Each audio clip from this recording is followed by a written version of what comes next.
Shalom, peuple du grand roi, grande ma joie de me tenir encore une fois devant vous pour vous apporter la parole de la vérité qui est l'évangile de notre salut.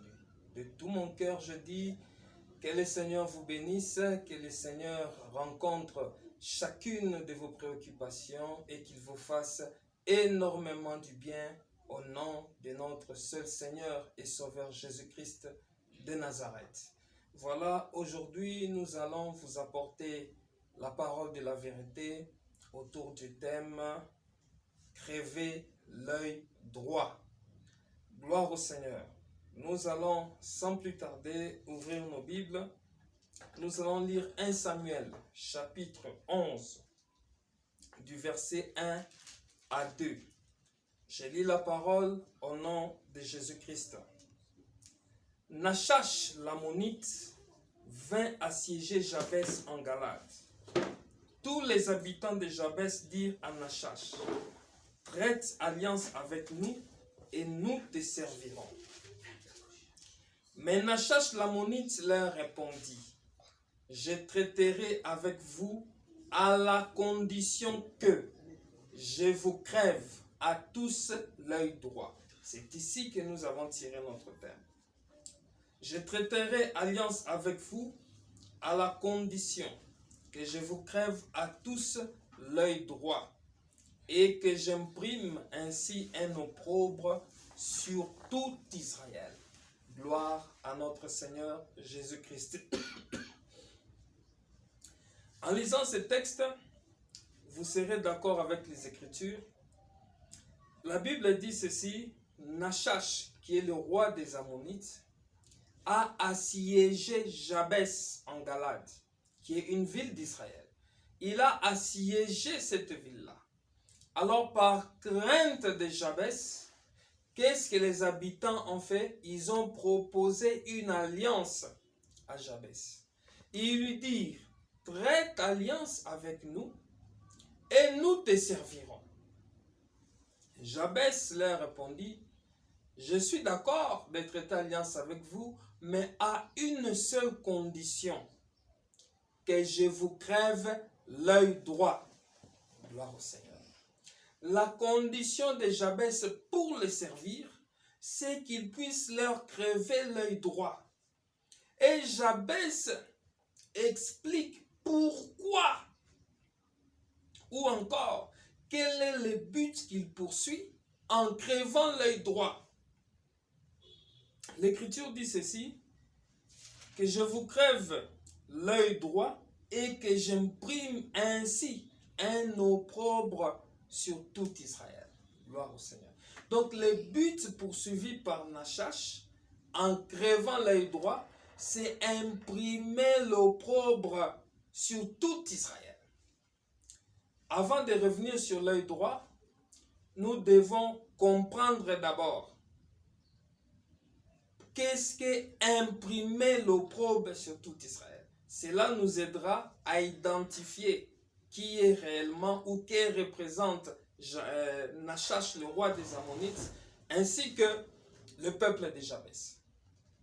Il dit: je veux traiter alliance avec vous à la condition que je vous crève l'œil droit et que j'imprime l'opprobre sur tout Israël.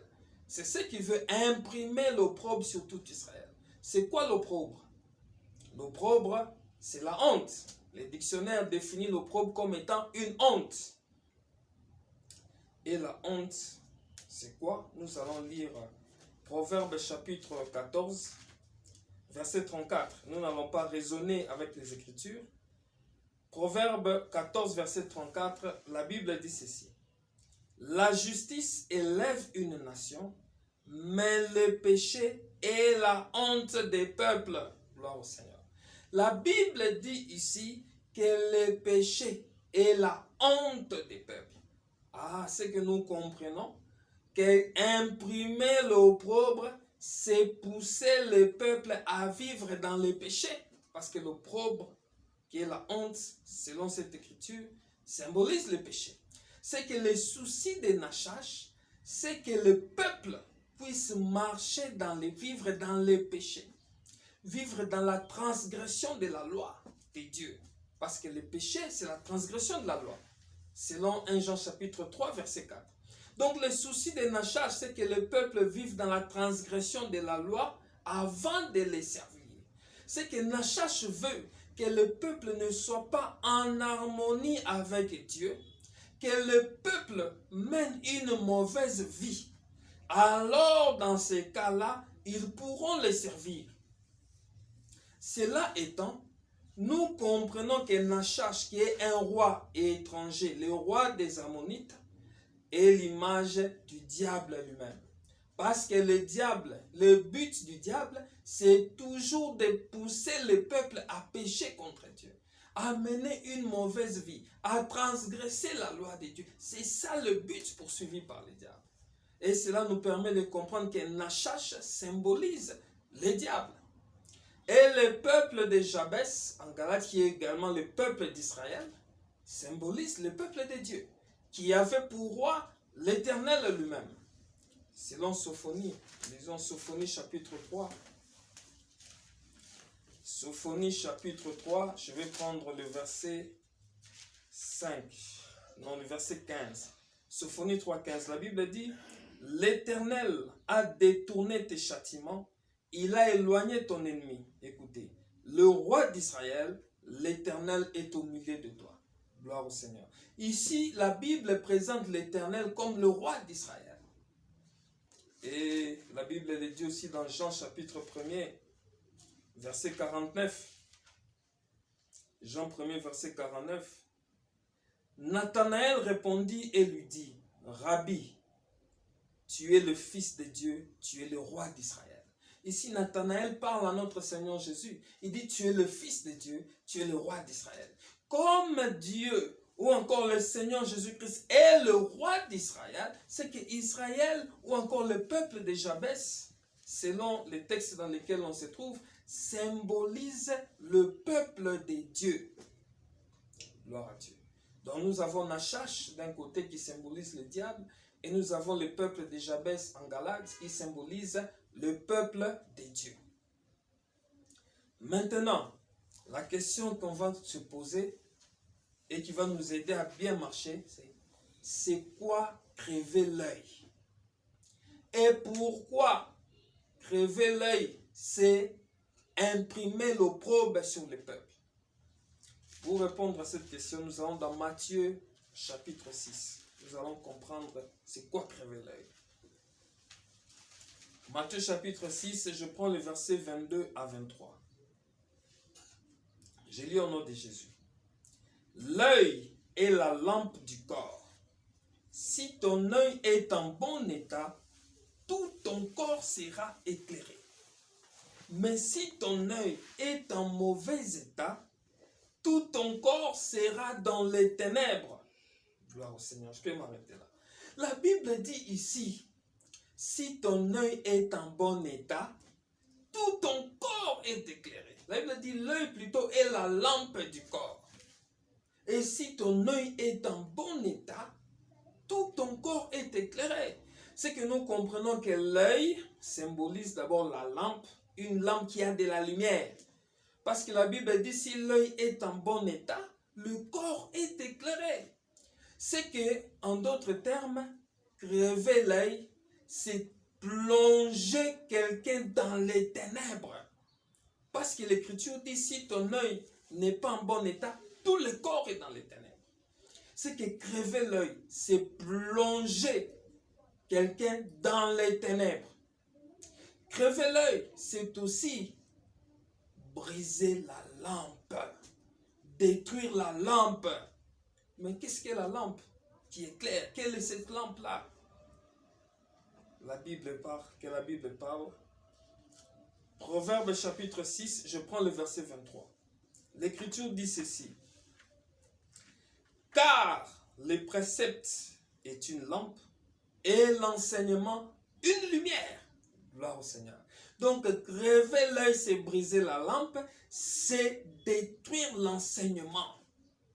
C'est empêcher à quelqu'un d'avoir ou de garder l'enseignement. En d'autres termes, c'est empêcher les peuples d'avoir la connaissance.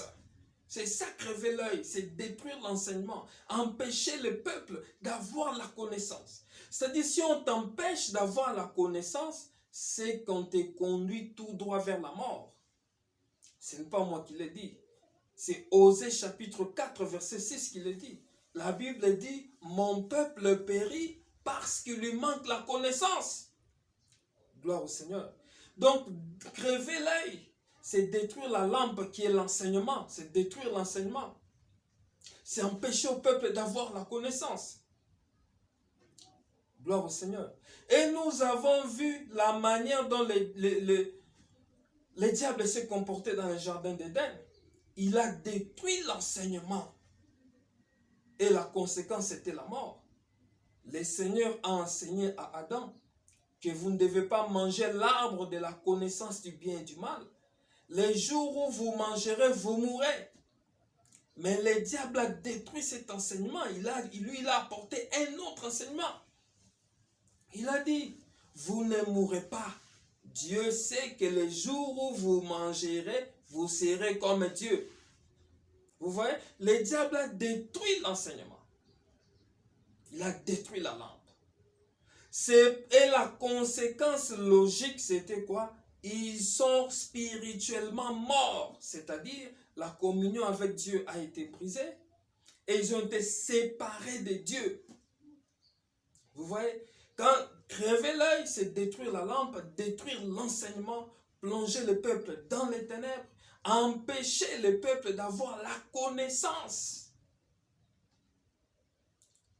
C'est pourquoi un enfant de Dieu doit garder son œil, c'est-à-dire la parole de Dieu qui est aussi une lampe, selon Psaume chapitre 119, verset 105. David dit, ta parole est une lampe à mes pieds, une lumière sur mon sentier. Vous voyez? Donc tu dois veiller à ce que le diable ne crève pas ton œil. Parce que si on crève l'œil, on te prive de la connaissance, on te conduit vers la mort. Si tu veux avoir la vie, tu dois garder ton œil. Et c'est ce que le Seigneur nous a dit. Dans Jean chapitre 8, verset 51. Lisons cela. Jean chapitre 8. Je prends Jean chapitre 8, verset 51. Écoutez ce que l'Écriture me dit. La Bible dit ceci. En vérité, je vous l'ai dit. Là, c'est le Seigneur Jésus qui parle. Si quelqu'un garde ma parole, c'est-à-dire garde la lampe, garde l'œil, il ne verra jamais la mort. Gloire au Seigneur. Et si tu gardes la parole de Jésus, tu ne verras jamais la mort. Vous voyez un peu cela? C'est que le Seigneur nous avait déjà prévenu. C'est pourquoi le diable cherchera par tous les moyens à crever l'œil. C'est-à-dire détruire l'enseignement, plonger le peuple dans les ténèbres qui est l'image de l'ignorance. L'ignorance, c'est les ténèbres. Parce que la lumière, c'est la révélation de la parole de Dieu. C'est dans Psaume 119, verset 130. Vous voyez, l'ignorance, c'est les ténèbres. Donc le diable cherchera à plonger toujours le peuple dans l'ignorance, dans les ténèbres, pour les amener à la mort. C'est pourquoi nous devons garder notre œil en bon état. La question qu'on doit se poser ici à ce niveau, c'est pourquoi l'œil droit? C'est pourquoi je disais avant de comprendre pourquoi l'œil droit, c'est que quand on brise la lampe, on te plonge dans les ténèbres, tu es spirituellement mort, tu es séparé de Dieu. Quand tu es séparé de Dieu, c'est-à-dire tu vis en dehors des principes du royaume de Dieu, c'est que le diable a déjà imprimé l'opprobre dans ta vie. C'est pourquoi crever l'œil, c'est imprimer l'opprobre, parce que ça te sépare de Dieu. Ça te pousse à vivre dans la transgression de la loi de Dieu. Ça t'empêche d'être en harmonie avec ton Dieu. Pourquoi l'œil droit? c'est quoi la droite ou encore le côté droit? Pourquoi on ne parle pas de l'œil gauche par exemple? Mais l'œil droit, pourquoi le côté droit? Qu'est-ce que symbolise la droite? Ou encore le côté droit? La Bible va nous répondre. Nous sommes dans Exode chapitre 15. Je vais prendre le verset 6 pour comprendre c'est quoi la droite. Exode chapitre 15, je prends le verset 6. Je lis la parole au nom de Jésus-Christ. Et écoutez ce que la Bible dit. Ta droite, ô Éternel, a signalé sa force. Ta droite, ô Éternel, a écrasé l'ennemi. Ici, la droite parle de la force. Vous voyez un peu cela? Nous allons compléter cette écriture avec Psaume chapitre 118. Psaume chapitre 118, je prends le verset 16. La droite de l'Éternel est élevée, la droite de l'Éternel manifeste sa puissance. Gloire au Seigneur. Donc nous comprenons que la droite parle de la force, la droite parle de la puissance. Gloire au Seigneur. C'est-à-dire, quand on parle de l'œil droit, c'est la parole puissante de Dieu. Alors, quelle est cette puissance dont il s'agit ici? C'est quoi la puissance de Dieu? Romains chapitre 1er. Nous allons lire beaucoup de versets pour essayer de vous faire comprendre clairement ce que nous voulons dire pour asseoir vraiment cet enseignement. Nous sommes dans Romains chapitre 1er, je vais prendre le verset 16. Que dit la parole? Là, c'est l'apôtre Paul qui parle. Il dit, car je n'ai point honte de l'évangile. C'est la puissance de Dieu pour le salut de quiconque croit. Gloire au Seigneur. L'apôtre Paul nous dit ici que l'évangile, c'est la puissance de Dieu pour le salut de quiconque croit. Donc la puissance qui sauve, c'est l'évangile. Gloire au Seigneur. Donc l'œil droit symbolise la parole puissante de Dieu qui est l'évangile. Gloire au Seigneur. C'est ça l'évangile. L'évangile, c'est la puissance de Dieu. C'est quoi l'évangile? L'évangile, c'est la bonne nouvelle de Jésus-Christ. L'évangile, lisons Romains chapitre 1er toujours. Nous allons prendre le verset 1 à 4 ou à 3. Écoutez ce que l'Écriture dit. Paul, serviteur de Jésus-Christ, appelé à être apôtre, mis à part pour annoncer l'évangile de Dieu. Évangile qui avait été auparavant promis de la part de Dieu par les prophètes dans les saintes écritures.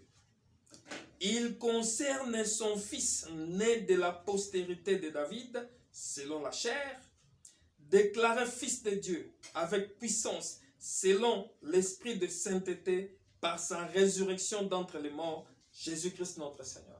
Ici, la Bible nous dit que l'évangile concerne Christ et son œuvre, puisqu'on parle de la résurrection. Si on parle de la résurrection, c'est qu'au préalable, la mort avait été constatée. On ne peut pas parler d'une résurrection si la mort n'avait pas été constatée avant. Or, la mort du Seigneur a été constatée à la croix de Golgotha. C'est pourquoi nous disons que l'évangile, c'est la bonne nouvelle de Jésus. L'évangile concerne Jésus, comme le dit cette écriture. L'évangile concerne Christ et son œuvre. Voyez-vous un peu cela? Ce n'est que cela, c'est en cela que réside la puissance de Dieu pour le salut. Je peux te parler des prophètes, je peux te parler de toute la Bible, mais si je ne t'amène pas dans tout ce que je dis, si je ne t'explique pas, si je n'interprète pas les Écritures, pour t'amener à croire au Seigneur Jésus-Christ et à son œuvre, tu ne seras pas sauvé. Car c'est en cela que réside la puissance de Dieu. Et c'est ça l'évangile. L'écriture sauve si elle est interprétée, si elle est expliquée. Si on ne t'explique pas les Écritures, tu ne seras pas sauvé. Tu ne seras pas sauvé. Nous pouvons illustrer cela avec l'histoire de l'eunuque éthiopien. Je vais prendre quelques versets. Je suis dans Actes chapitre 8, à partir du verset 29 à 35. Mais je vais juste prendre quelques versets et je vais sauter, nous allons expliquer. Actes chapitre 8, verset 29. L'Esprit dit à Philippe, avance et approche-toi de ce char. Philippe accourut et entendit l'Éthiopien qui lisait les prophètes Ésaïe. Vous voyez? Il s'est approché et il a entendu l'Éthiopien qui lisait les prophètes Ésaïe. Il lisait la parole de Dieu. Il lisait les prophètes Ésaïe. Mais ce n'est pas en lisant qu'il allait être sauvé. Ce n'est pas en lisant seulement la parole qu'il allait vivre la puissance de Dieu pour son salut. Non. Suivez ce qui s'est passé. Philippe accourut et entendu l'Éthiopien qui lisait les prophètes Ésaïe. Il lui dit, comprends-tu ce que tu lis? Voyez-vous un peu cela? Comprends-tu ce que tu lis? Très important. Très important. Si tu lis la parole et ne la comprends pas, tu ne seras pas sauvé. Le diable viendra même prendre cette parole et partir avec. La parabole du semeur nous l'a dit. Je continue la lecture. Il répondit, comment le pourrais-je si quelqu'un ne me guide? Et il invita Philippe à monter et à s'asseoir avec lui. Je vais directement au verset 34. L'eunuque dit à Philippe, je te prie, de qui les prophètes parlent-ils ainsi? Est-ce de lui-même ou de quelqu'un d'autre? 35. Alors Philippe ouvrant la bouche et commençant par ce passage, lui annonçant la bonne nouvelle de Jésus, l'évangile, comme ils continuaient leur chemin, ils rencontrèrent de l'eau. Je peux sauter. Verset 37, Philippe dit, si tu crois de tout ton cœur, cela est possible. L'eunuque répondit, je crois que Jésus-Christ est le Fils de Dieu. Vous voyez, ici l'eunuque lisait la parole. Il lisait la parole, mais ne comprenait pas. C'est-à-dire, quand tu lis la parole et ne la comprends pas, il n'y a pas de salut. C'est pourquoi on doit t'expliquer la parole, te faire comprendre la parole pour bénéficier du salut. C'est en cela que réside la puissance de Dieu. Et c'est ça l'évangile. Gloire au Seigneur. Parce que quand la parole est expliquée, elle apporte le salut. L'évangile de Dieu, c'est ça qui nous donne le salut. C'est ça la puissance de Dieu. Gloire au Seigneur. Remarquez une chose. Pour pouvoir pousser le peuple à traiter alliance avec lui, qu'est-ce que le roi des Ammonites a fait? La Bible dit, il a assiégé les gens de Jabès. Il les a assiégés. Assiéger, c'est quoi? Assiéger, c'est encercler une ville.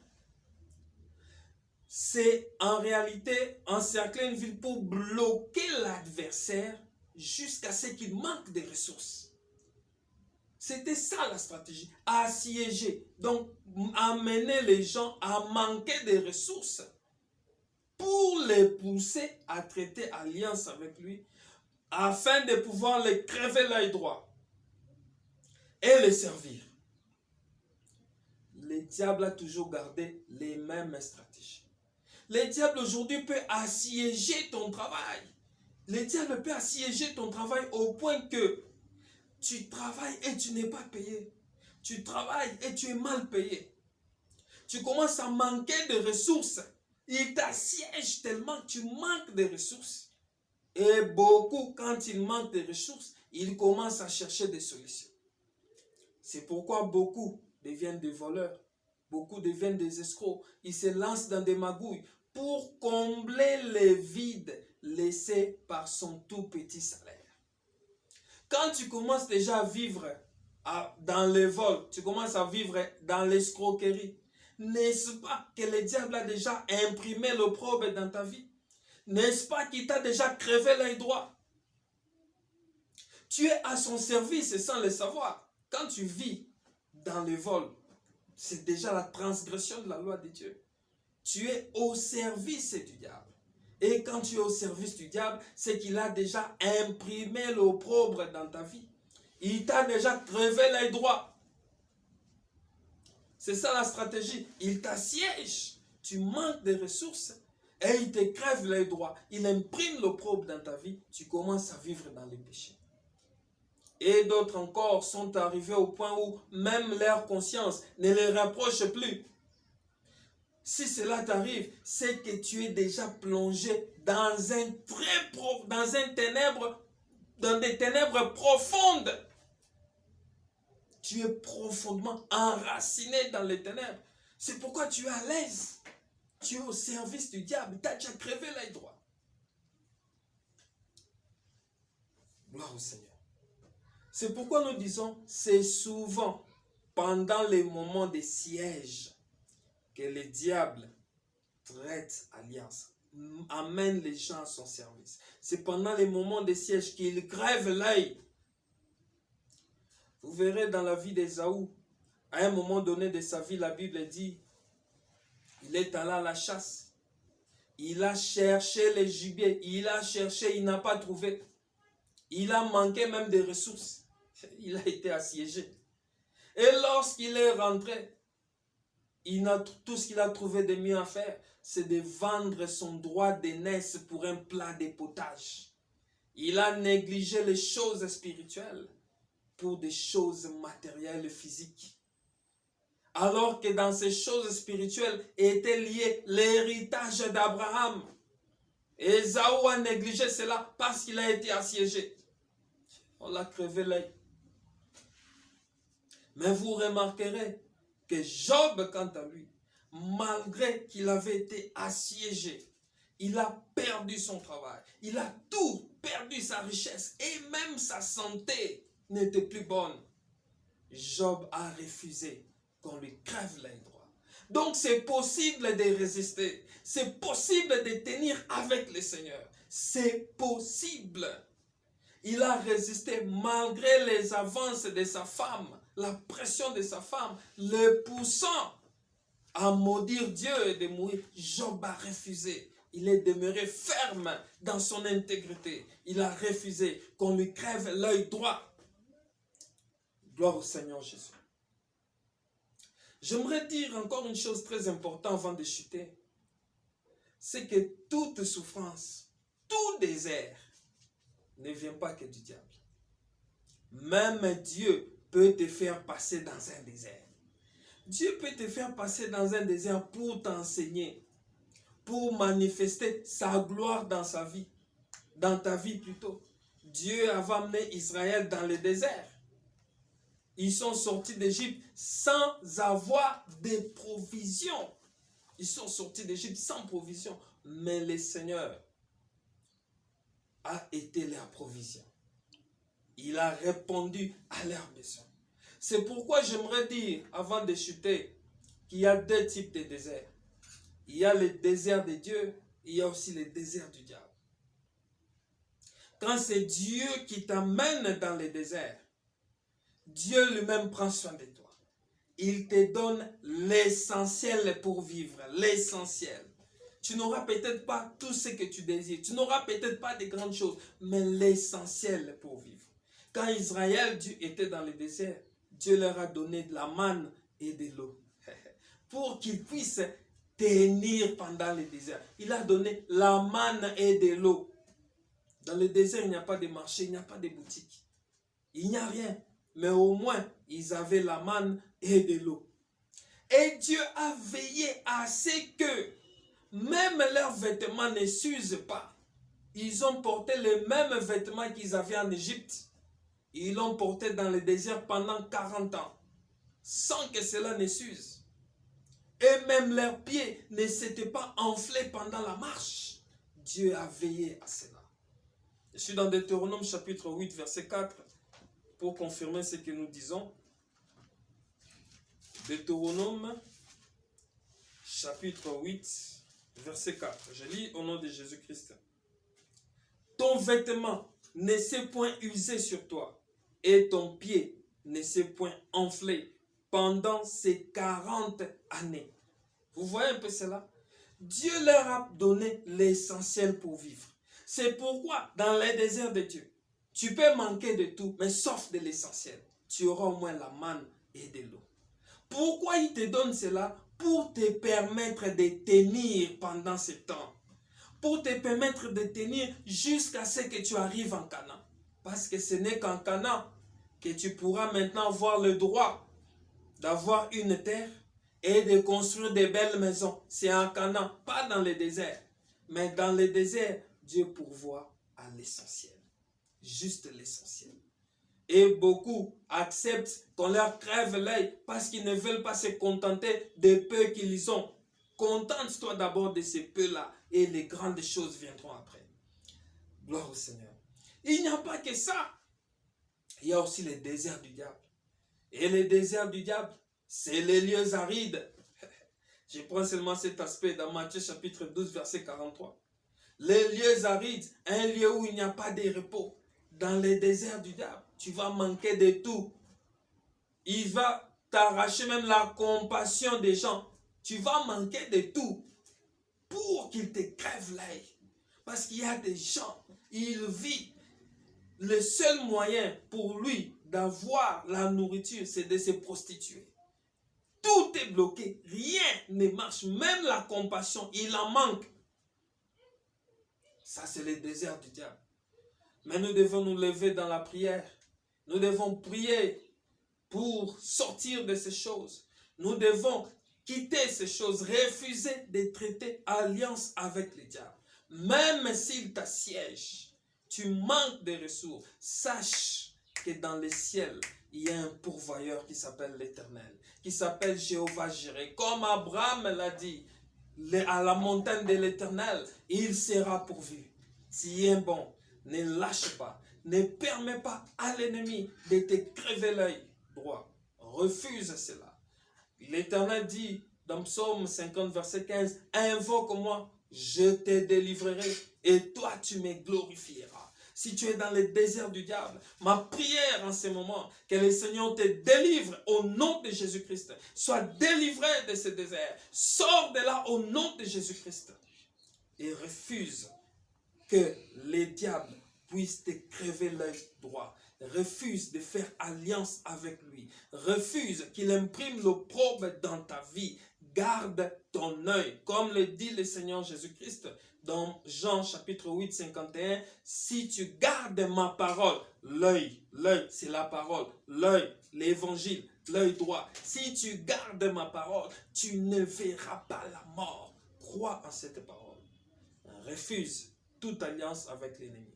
Refuse qu'il te crève l'œil droit et tu verras la restauration de l'Éternel. Que le Seigneur vous bénisse, que sa grâce abonde dans votre vie. Partagez la vidéo et abonnez-vous. Ciao, merci.